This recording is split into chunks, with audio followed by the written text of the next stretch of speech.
Hello YouTube, what's going on? It is Speedy of Terrier Productions coming to you with my first video of 2014. Now, before I get on to the topic of this video, I just want to wish everyone a very belated Merry Christmas and a belated Happy New Year. Yeah, can you believe it's 2014 already? I'm 18. It's fucking horrifying. Now, first off, time to answer some obvious questions.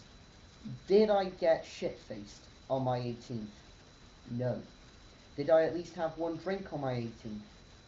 It was my 18th. Why even bother asking that? Of course I had a drink on my 18th. Strongbow cider. Anyway, now on to the topic of this video. Now, as I'm sure you're all aware, well, those of you who have followed me since my first video, which was a review of the Transformers Revenge of the Fallen Legends class Optimus Prime, this channel started off as a channel mainly for the purpose of reviewing Transformers action figures. This video, I am pleased to report, after, what, nearly a year of pretty much vlogging, I believe that's what the kids today call it, video blogging, vlogging, it's something like that. We are going to get back to the meat and potatoes of this channel, which is to review Transformers figures. Now, as I said, for those of you who have followed me since my first video on YouTube, you all know that I've actually reviewed this figure, which is the Reveal the Shield re-release of the Classics Hot Rod, twice before now. First time was what I thought was a one-off and was a bit shabby, to be honest, and the re-release of it, I don't personally think that went so well, but I will be re-reviewing this figure soon, because I have finally got one on the way. I finally have a Fansproject Parallax TFX-04 Protector upgrade trailer for the Classics Hot Rod mold, and I am so hyped. I've been after that trailer now for give or take 4 years. So to finally say that I am getting one delivered to me is just, it's such a satisfying feeling. But, as I said, I will not be reviewing the Hot Rod figure. What I will be reviewing, however, is the tiny little gun residing on its spoiler. What you are looking at here, ladies and gentlemen, is the Fansproject TFX-05 Sidearm, who was a re-release of the Target Master Firebolt, which Hot Rod actually had back in the G1 continuity.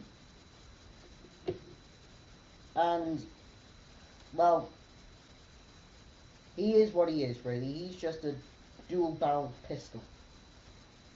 And I mean, you know, it is a nice dual-barrel pistol. There are some there's very limited molded-in detail that I could try showing off, but given the poor lighting quality I'm recording under, and the fact that the camera on my tablet isn't that good, I'm afraid it won't really work out so well. But I'll try. I will try.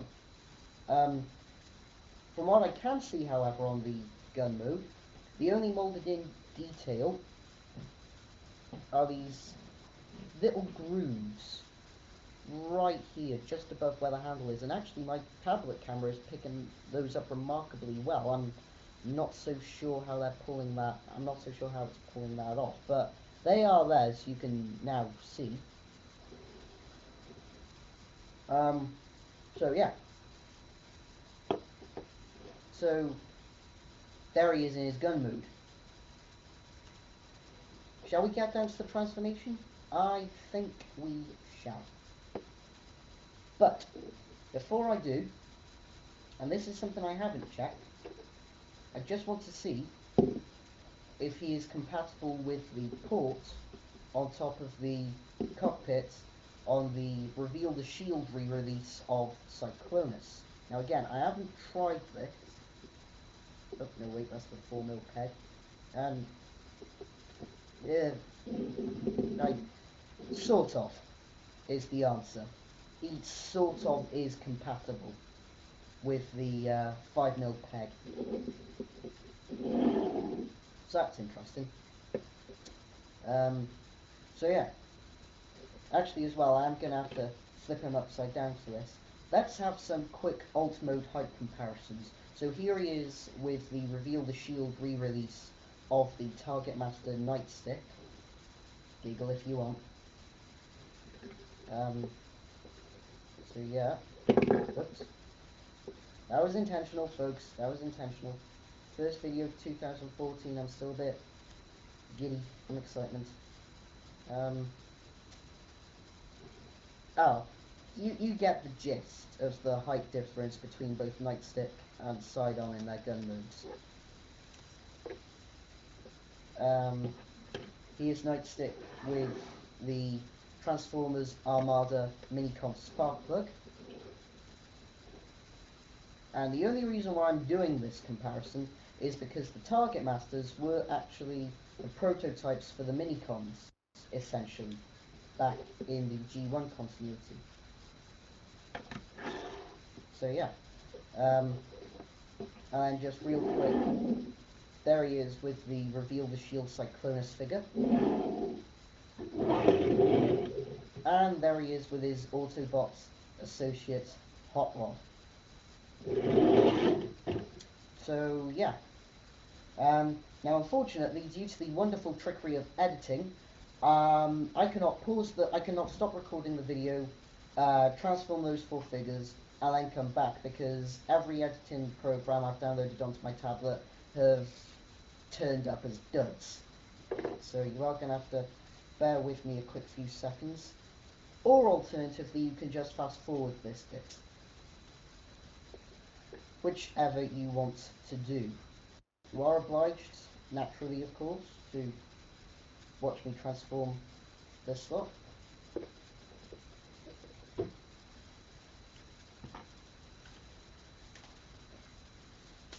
If you want to, but again, if you don't, just just feel free to fast forward, because most likely in this time now, all I'll probably be doing is effectively rambling to myself. Bit like James May does on Top Gear. Mind you, what a well-paid job, Luke, to just ramble in front of a camera about a car. What a well-paid job that is. If that isn't a well-paid job for you, then honestly, I don't know what is. God damn it, I'm gonna have to fix that ball jump soon.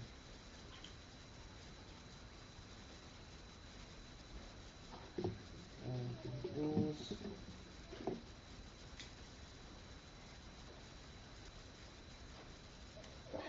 Worry not, the show will resume shortly.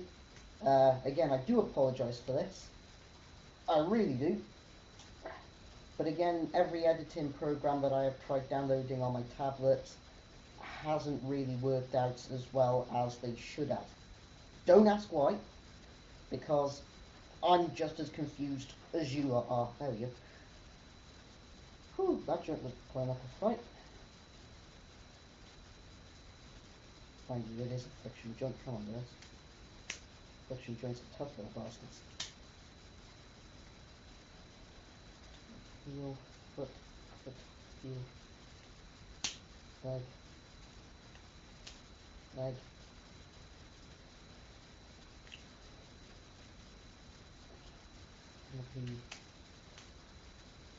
Head. Alright, so transformation's over and done with.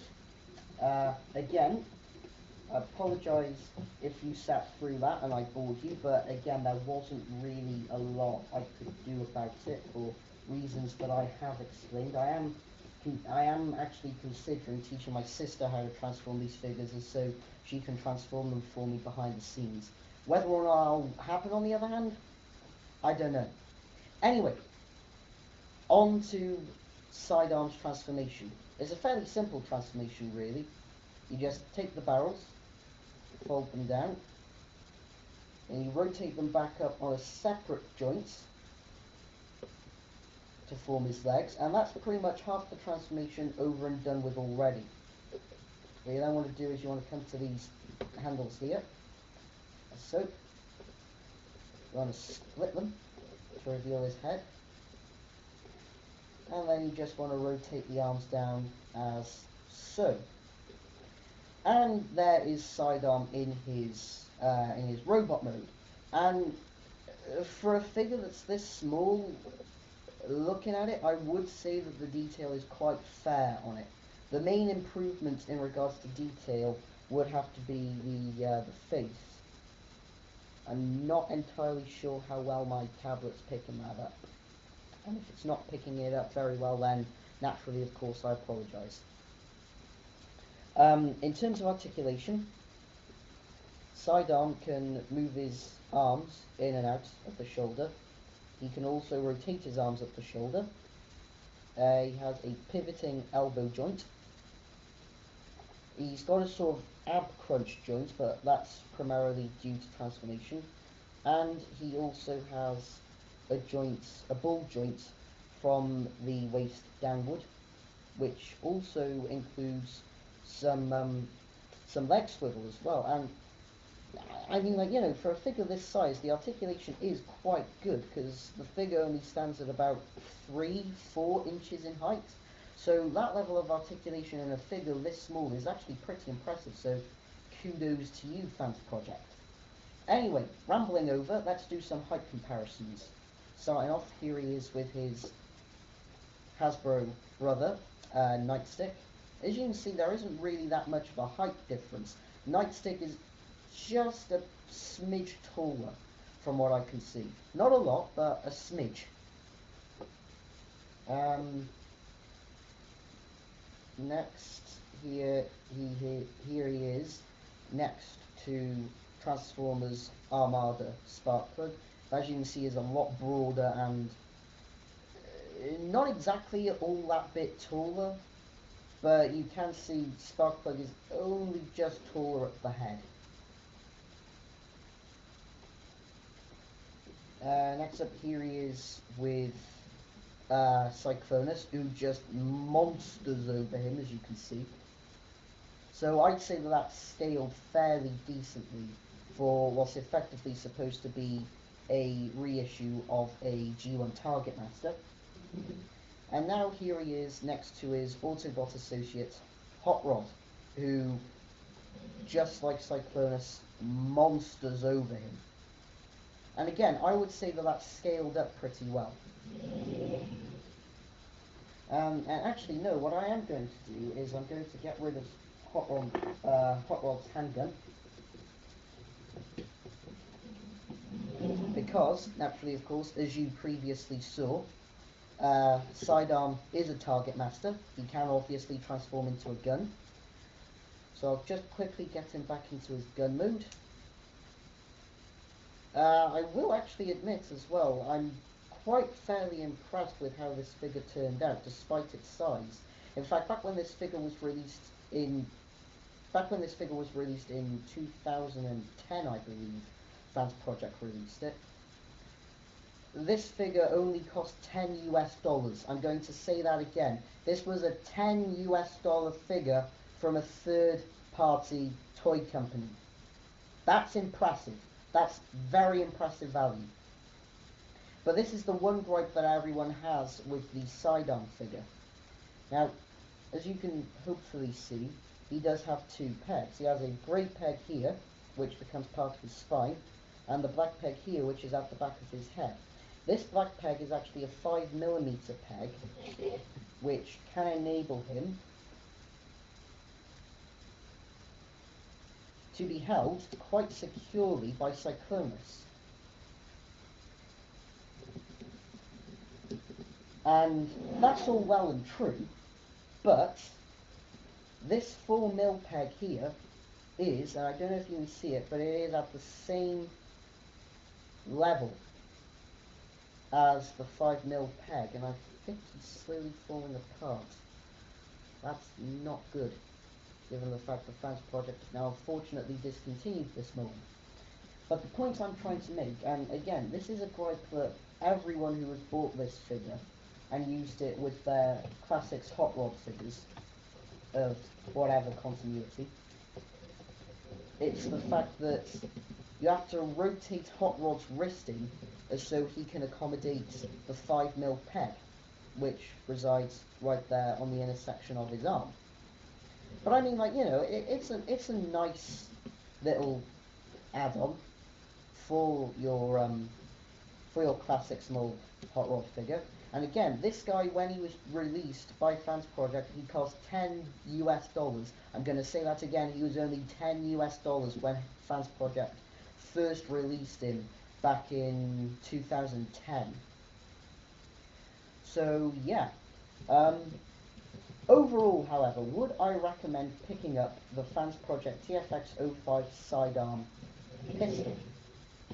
Naturally, of course, if you can find one going cheap enough on eBay, then by all means, by all means, go for it, because I cannot fault this figure enough. It's a fantastic little figure. I did also mean to bring down the little doggy bag he comes in, which comes with a fold-out instruction card, and it also comes with a small row of translucent bags, which come with chrome fin attachments for the Fansproject trailer to be used on the 2006 Classics/Henkei release of the Hot Rod figure. But yeah, I'll just quickly get Sidearm back into his robot mode just so he can stand alongside Hot Rod for the purpose of bringing this video to an end. And oops, I've actually forgotten Hot Rod's little hand pistol. There we go. So, that's pretty much it really for my review of Sidearm. Again, would I recommend getting the figure? As I said, if you can find it going cheap enough on eBay and you've got the money kicking around doing sweet FA on your credit card, then by all means go for it, because I've not regretted it, and I'm pretty sure that a majority of you lot won't either. So until the next time, folks, which will probably be either my third review of the Transformers Reveal the Shield Hot Rod, or my second reboot review of the Transformers Reveal the Shield Nightstick, this has been Speedy of Terrier Productions, saying thank you for watching. Happy New Year.